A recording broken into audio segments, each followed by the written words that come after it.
conducive environment of meeting si matang ngasigi meeting si kisna de hojiki manipur ki nisang sina woidaiba akoigi crisis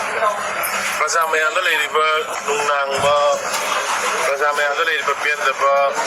idp sina wariba adagi ate mayam na wariba mayam sigi aikoi party president na koigi leiriba BJP ki legislature mayam se nautang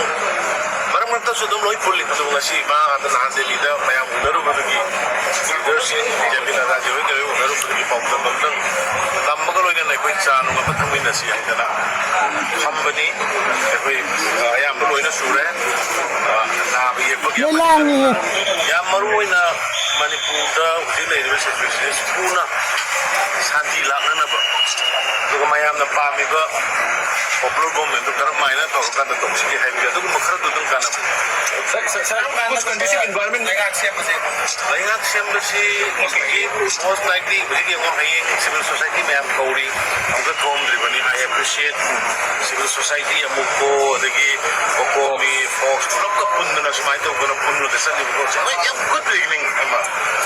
oire aduna songwi le riba ngi sinau jung chumi punno sali ha tai ado sumdo ama la be na ko yam thuna adagi bagi kano desa mayam so ko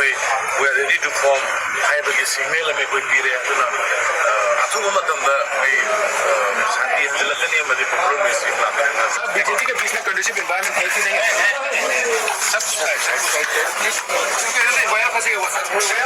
सब